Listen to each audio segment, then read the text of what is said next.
Hola, buenos días. Si antes de ayer veíamos el testimonio que Juan daba acerca de sí mismo ante la pregunta de los doctores, ayer veíamos cómo Juan daba testimonio de Cristo, ¿no? Como Juan decía que Cristo es el Cordero de Dios que quita el pecado del mundo. Bueno, pues al día siguiente, hoy, el testimonio de Juan comienza a causar efecto en sus propios discípulos, que pasarán a ser discípulos de Jesús. Los discípulos de Juan cambian de maestro, pero lo hacen precisamente por fidelidad a su maestro. Juan lleva su testimonio acerca de Jesús hasta las últimas consecuencias. Los dos discípulos siguen a Jesús. Este seguimiento inicial, como veis, no responde, si miráis el texto, a una llamada del Señor, a diferencia de lo que es habitual, pero tampoco es consecuencia de un impulso espontáneo ni de una atracción especial por Jesús o por su enseñanza. La iniciativa, si os fijáis, no es de los discípulos, sino que obedece estrictamente al testimonio de Juan. La iniciativa, por tanto, siempre es de Dios. Nadie puede venir a mí si no lo atrae el Padre que me envió. El pasaje del Evangelio de hoy es ese famoso donde Jesús dialoga con los primeros discípulos después de que Juan Bautista les dijera que Jesús es el Cordero de Dios que quita el pecado del mundo, que era el pasaje que veíamos ayer.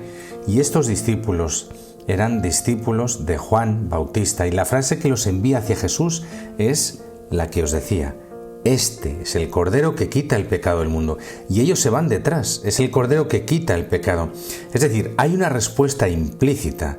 Si ese es el Cordero que quita el pecado y van detrás de él, entonces quieren que les quite el pecado. Y eso no lo podía dar Juan, eso solo lo podía dar Jesús. Entonces podríamos tener una primera respuesta: ¿qué buscáis? Busco que me quites el pecado. Tú eres el que quita el pecado, es tu especialidad, es tu oficio, sabes hacerlo, quieres hacerlo y puedes hacerlo. Hazlo, por favor, conmigo. La respuesta de ellos, sin embargo, fue otra pregunta: Maestro, ¿dónde vives? Buscaban dónde vivía Jesús, y Jesús dice esa frase que también es tan significativa: venid y lo veréis. Jesús no les envió a un lugar, los acompañó a una experiencia. Donde vive Jesús no es algo que nosotros sepamos por señas, sino por señales, por signos de su presencia, por experiencia. No les envió a un sitio, los condujo a una experiencia personal que consiste en compartir la vida con Jesús. Fueron, vieron dónde vivía y se quedaron con él aquel día. ¿Qué sería compartir ese día? Jesús todavía, vamos a llamarlo así, no era una superestrella, lo conocían poquitos, no estaba sepultado debajo de multitudes, estaba cerca y establece con ellos un diálogo, un coloquio. ¿Qué hicieron ese día? ¿Conversaron, rezaron, cenaron? También es un motivo de reflexión para nosotros.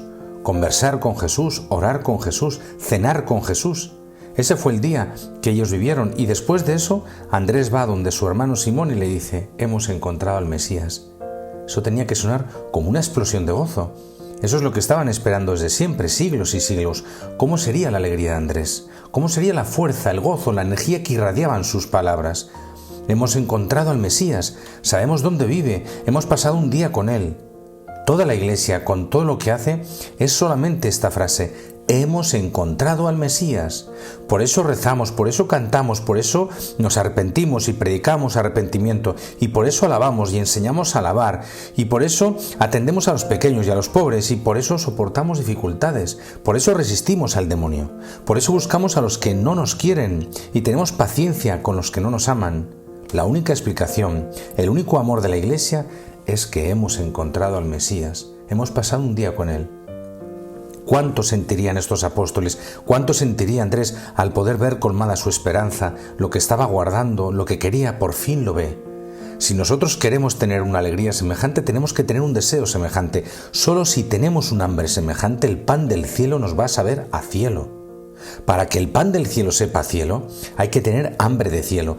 Y eso era lo que tenían estos, porque eran discípulos del Bautista. Y el Bautista, con esa predicación de fuego, había cauterizado, había quemado sus corazones, los había purificado, los había templado, los había abierto a un mensaje mayor, a una esperanza más grande.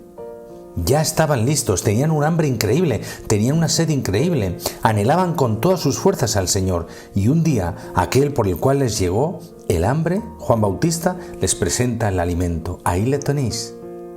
Y estos se van y prueban ese pan y se alegran en ese diálogo, se gozan en esa compañía y luego salen a anunciarlo. ¡Qué escena tan maravillosa! Señalando al Cordero, Juan se quedaba sin discípulos y eso se llama amor. Lo único que había hecho Juan en la vida era de discípulos y eso es lo que entrega a Jesús. A mí me impresiona la santidad del Bautista, sin familia, sin riqueza, sin fama, una vida de soledad, de penitencia. Parece que no hubiera escogido para sí mismo sino el dolor, la tribulación o el fuego. Su único gozo, Jesús, y es tanto el amor que le tiene a Jesús que le da lo único que ha hecho en la vida. Eso es muy grande. Uno se puede preguntar, ¿por qué Juan no fue allí donde Jesús? ¿O por qué no fue uno de los apóstoles? Hubiera podido ser. Juan lo señaló, pero no fue para poder seguir señalando, para que todos los que él tenía que entregarle a Jesús llegaran a él. Él entendió que él era el precursor, no se atribuyó una misión que no le habían dado, fue fiel a lo suyo, sabiendo que dentro, con Jesús, estaba la fiesta, prefirió quedarse de portero para que nadie se quedara deambulando por ahí, fuera, perdido. Mirad, la vida cristiana comienza con una llamada y es siempre una respuesta hasta el final. Eso es así, tanto en la dimensión del crecer como en la del obrar. Tanto la fe como el comportamiento del cristiano son correspondencia a la gracia de la vocación. Dios es tan grande que tiene tiempo para cada uno de nosotros.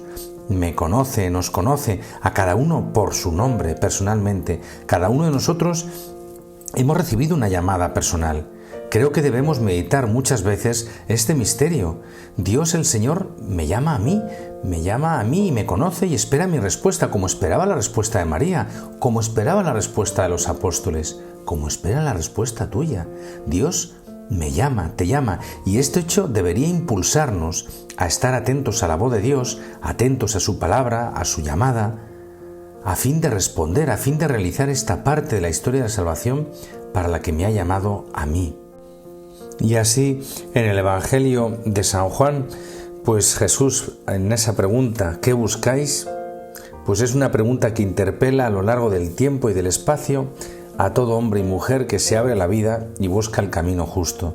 Y esto es lo sorprendente. La voz de Cristo nos repite también a nosotros, ¿qué buscas? Y Jesús nos habla hoy, mediante el Evangelio y el Espíritu Santo. Él se hace contemporáneo nuestro. Es Él quien nos busca aún antes de que nosotros lo busquemos.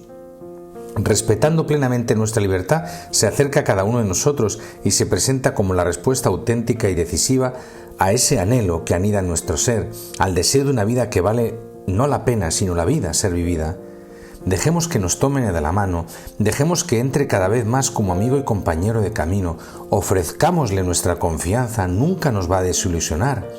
Jesús nos hace conocer de cerca el amor de Dios. Nos hace comprender que nuestra felicidad se logra en la amistad con Él, en la comunión con Él, porque hemos sido creados y salvados por amor, y solo en el amor que quiere y que busca el bien del otro, experimentamos verdaderamente el significado de la vida y estamos contentos de vivirla, incluso en las fatigas, en las pruebas o en las desilusiones, incluso caminando contracorriente. Arraigados en Cristo, podremos vivir en plenitud lo que somos, creciendo en la amistad con el Señor a través de su palabra, de la Eucaristía, de la pertenencia a la Iglesia, con la ayuda de la Iglesia. Podremos testimoniar a todos la alegría de haber encontrado a aquel que siempre nos acompaña y nos llama a vivir en la confianza y en la esperanza. El Señor Jesús no es un maestro que embauca a sus discípulos. Nos dice claramente que el camino con Él requiere esfuerzo y sacrificio personal, pero que vale la pena. Entonces no nos dejemos desorientar por las promesas atractivas de éxito fácil o de estilos de vida que privilegian la apariencia en detrimento de la interioridad. No cedamos a la tentación de poner la confianza absoluta en el tener, en las cosas materiales, renunciando a descubrir la verdad que va más allá, como una estrella en lo alto del cielo, donde Cristo quiere llevarnos. Entonces dejémonos guiar a las alturas de Dios. Feliz día para todos. Amén.